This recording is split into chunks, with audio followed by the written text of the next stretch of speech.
raise. The presiding officer must listen to the point of order. Order what?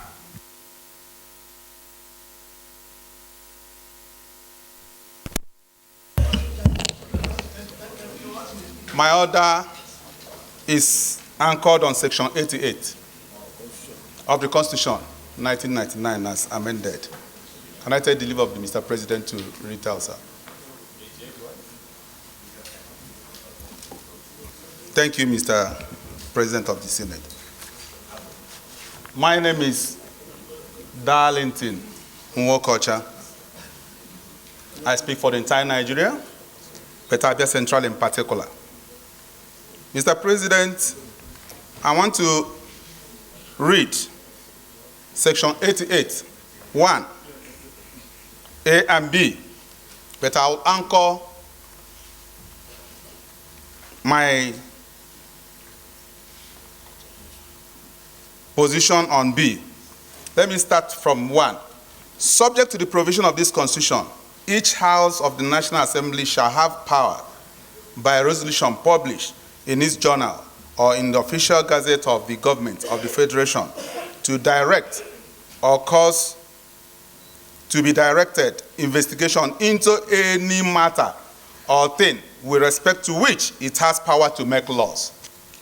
B, the conduct of the affairs of any person, authority, ministry, or government department charged or intended to be charged with the duty of or responsibility for executing or administering laws enacted by National Assembly and disbursing or administering monies appropriated to be appropriated by the National Assembly. Mr. President of the Senate, I'm aware that this National Assembly and this arm, the Senate, has 3 major mandates. 1, lawmaking. Secondly, oversight. And thirdly, representation. And I know quite well that what we are doing today is a continuation of what we did yesterday. And I'm happy to have the nominee here, present, and he has said wonderful things, and which of them he said that he used instrumentality of law, which he is part and parcel of, to advance the cause of justice. And I know quite well as well that this House, or this Senate, usually uses the instrumentality of legislature to advance the cause of fairness. Mr. President of the Senate, I want to bring to the notice, because I've been a 2-time House of Assembly member, 2-time House of Rep member, and today a senator. And I was in the 8th Assembly of the House of Representatives, and the 9th Assembly, and today I am here. And I know that our rule book does not in any way exclude the continuation of free-will drive of one section to the other. Having said that, Mr. Senate President, I want to bring to the notice of this House that sometime in 2020, that an issue came up. And that issue was the Public Works Program. We all welcomed it with open hands, because this is something that will help our people. Today we are talking about paying 8,000 to some people to make sure that it will alleviate poverty.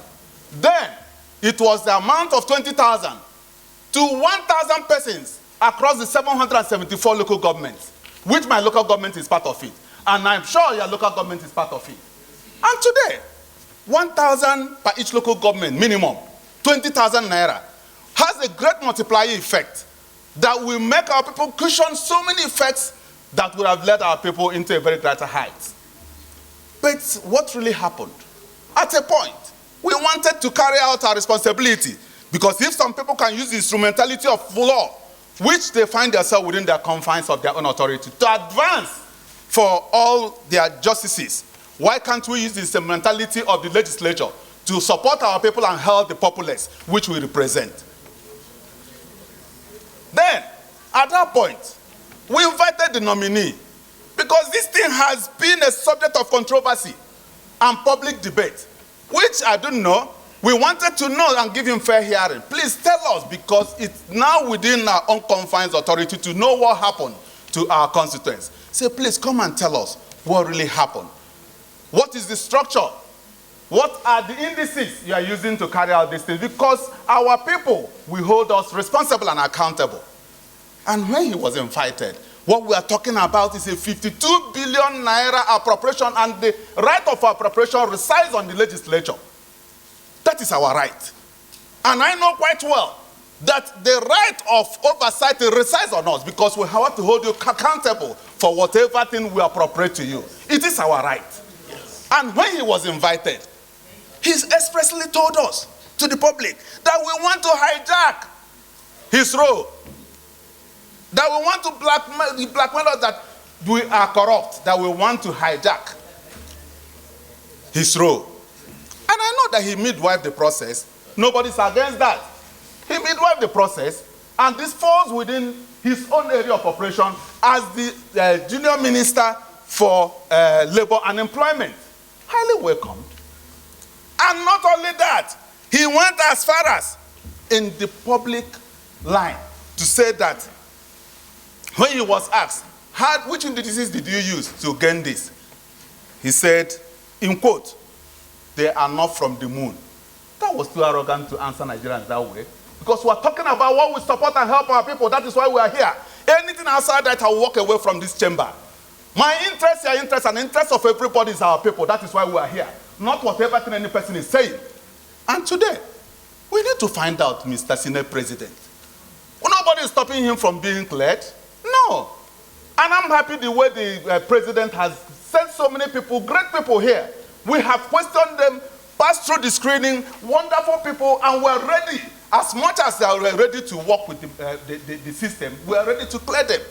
But not on the grounds of putting something on that table, not granting some people fair hearing, because I would like us to grant him fair hearing, since he has been running away from it, for Nigerians to know what really happened.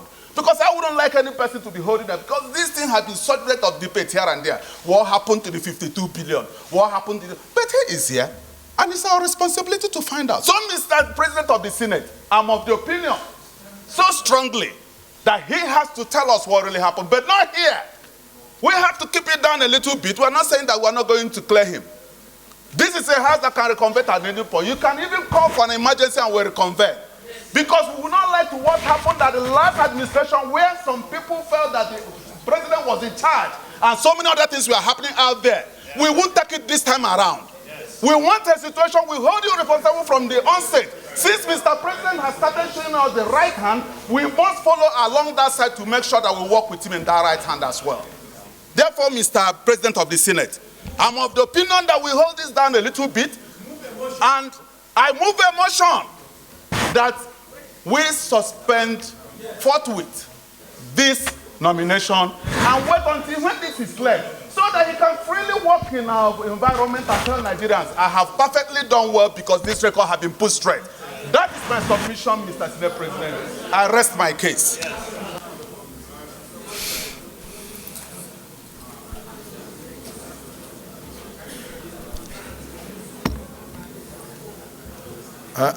Distinguished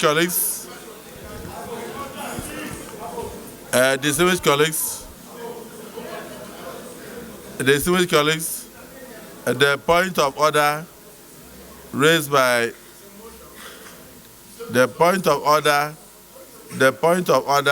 by Senator Darlington Ugocha is noted. But on the motion, there is no seconder.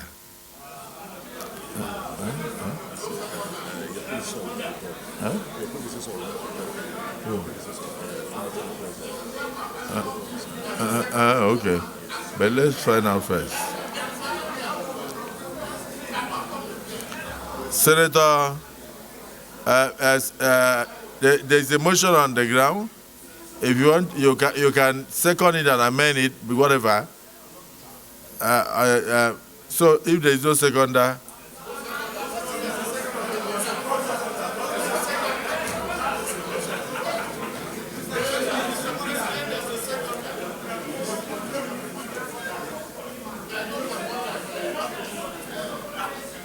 Leader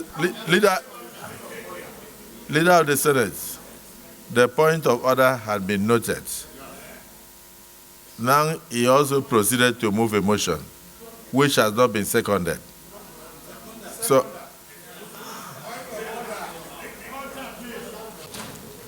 very ably moved by Senator Darlington Wokocha, that in view of Section 88B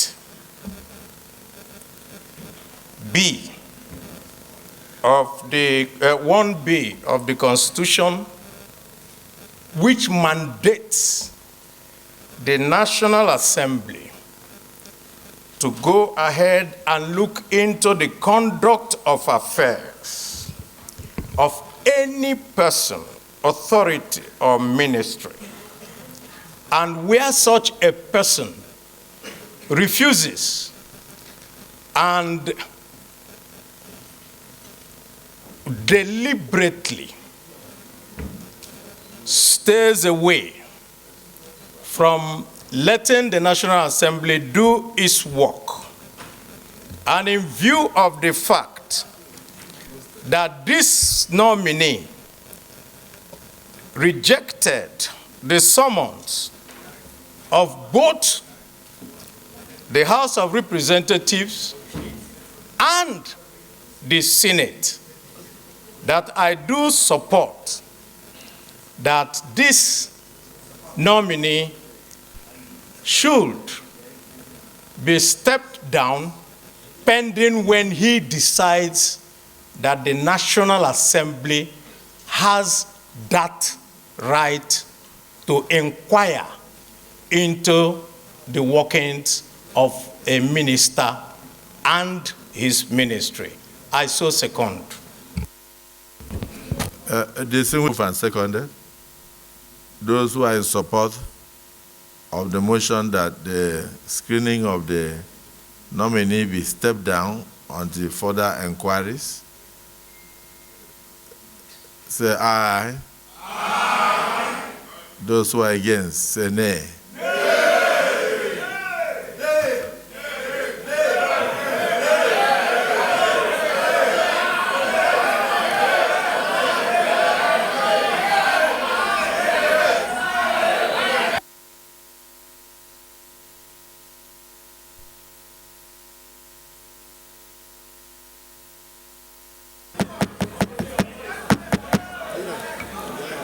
Distinguished colleagues,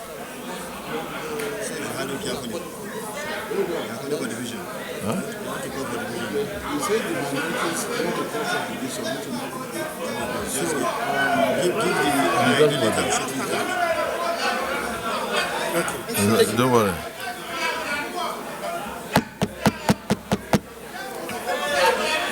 Distinguished colleagues, just like any other minister. The right to fair hearing. He has been accused of... Distinguished colleagues, speak from there, please. Distinguished colleagues, I will put the question again.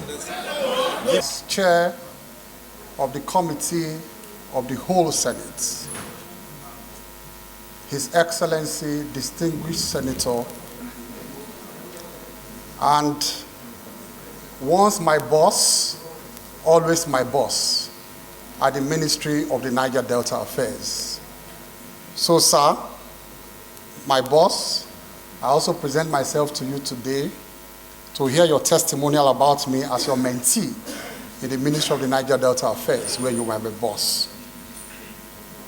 We enjoyed a convivial relationship when we were both at the Ministry of the Niger Delta Affairs. The Deputy Senate President, all the principals, to to my 3 senators from Delta states, distinguished Senator Edith Dafinone,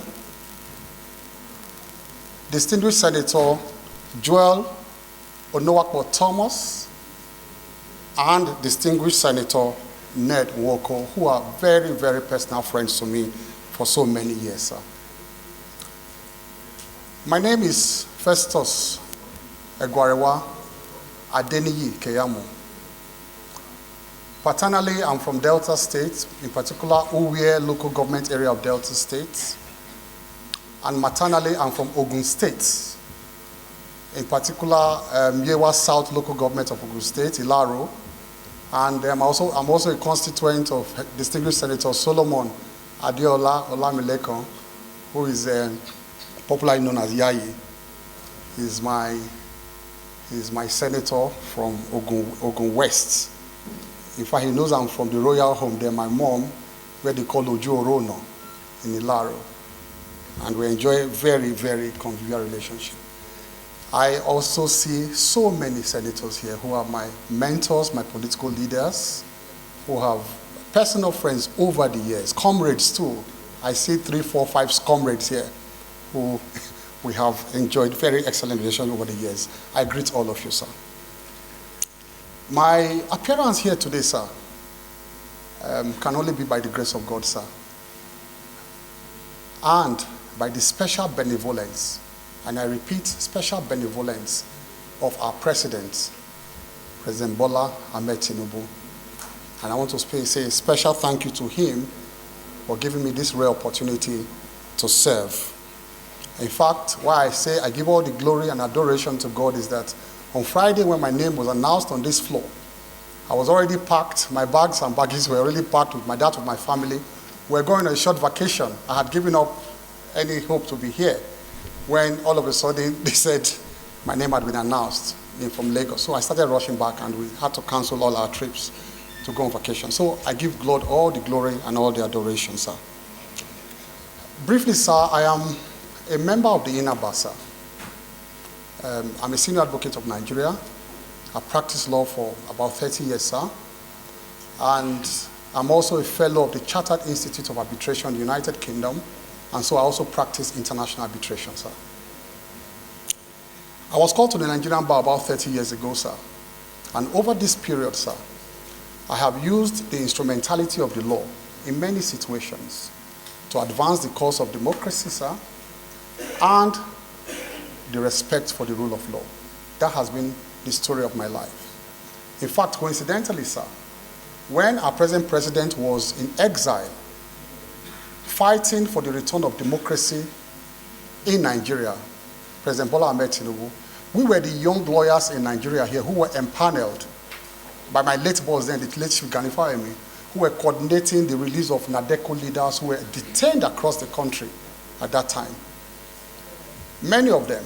So that was the role we were playing while our president was abroad at that time on the platform of NADECO, also fighting for the return of democracy to Nigeria. So coincidentally, our paths crossed again when I joined the Action Congress of Nigeria in Delta State, just at the cusp of forming the All Progressives Congress at that time. And of course, we were the foundation members of the APC from the ACN in Delta State, sir. Sir, my struggle and battle for the respect for the rule of law also led me at some point, sir, to fight for the rights of the Senate. And I'm sure you all know that, sir. That over the years, I felt that because we had left military rule, that it was important for the military to subject itself to this democratic institution. This is the star democratic institution that we have. When the military, they take over power, they suspend, their first port of call is in parliament, they suspend parliament. So because this is the bastion of democracy. So I felt that if I looked at all the provisions of the law, and I felt the military had to bow to this Senate, had to subject itself to the authority of the Senate. And so on my own, I wrote then to the Senate President, Senator David Mark, I wrote to the then Attorney General Andwaka, I wrote to all of them that, look, this procedure is not right. The military must come here for confirmation before they assume, their duties, the service chiefs. So I went to court on my own volition. And I won the case for this Senate, for the National Assembly, to have a voice in the confirmation of service chiefs. And that's the powers you are enjoying today. And that is the case of Keyamo against the President of the Federal Republic of Nigeria, which I won, and that was how I fought for the powers of this Senate. I've also served as a private prosecutor for the Economic and Financial Crimes Commission for so many years, before I was appointed a minister in 2019. And in that role, I served the country in prosecuting, economic and financial crimes, politically exposed persons. And also, as a private lawyer, I represented clients across the country, both the rich and the poor. I represented so many of them. In the course of that, I won so many of the cases. I lost so many of the cases, like all lawyers do. And of course, many of them are still pending in court. This passion for the promotion of rule of law and human rights led me to receive the global award called the Global Human Rights Award by the United States Global Leadership Council in Washington in 2017. I was conferred with this global award.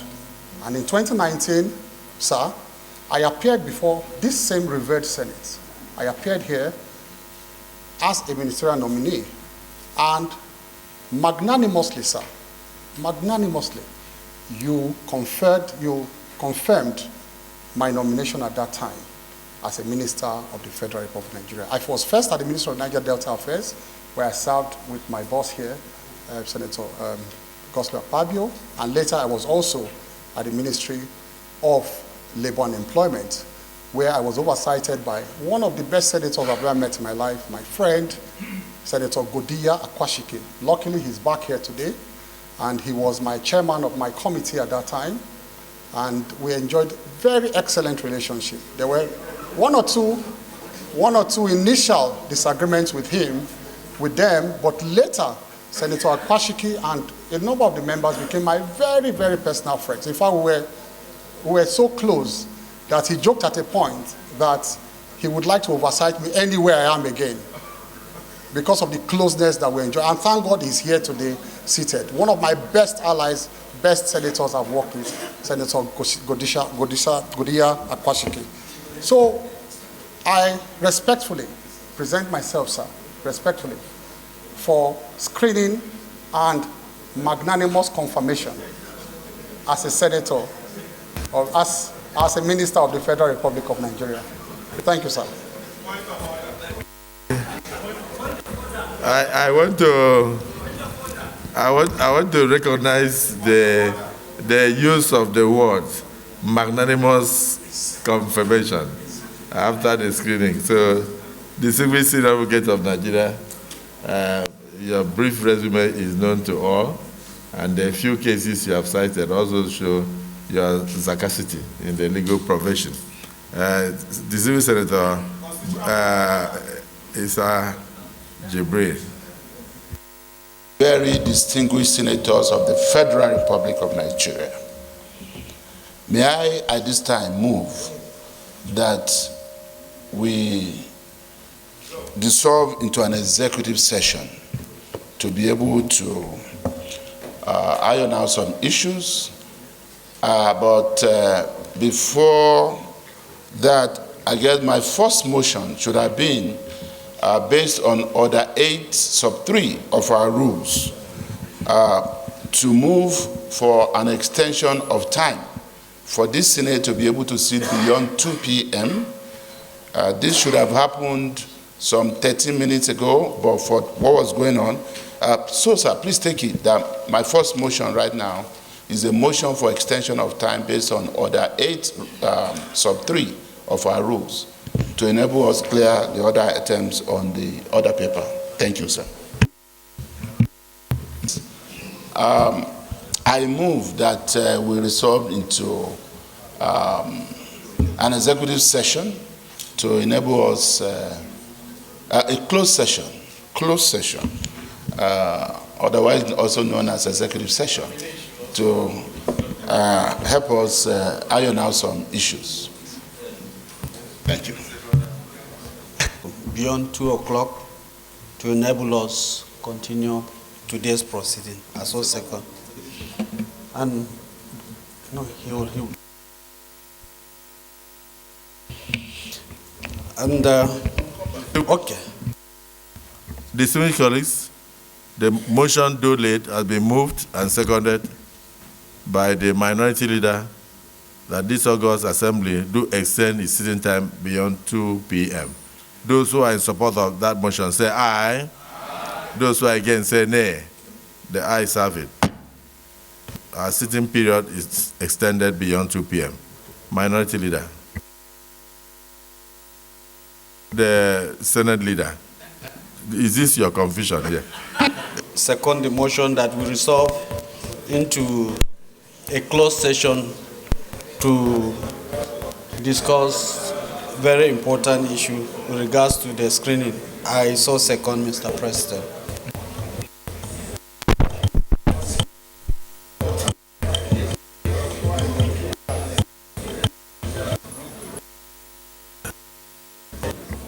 Distinguished colleagues, a motion has been moved and seconded that this Senate do resolve into a closed session to iron out some issues of national concern. Those who are in support of this closed session as moved say aye. Those who are against say nay. The ayes have it. The Senate will now revert to a closed session. The press will leave us, and the nominee will leave us for a while we discuss.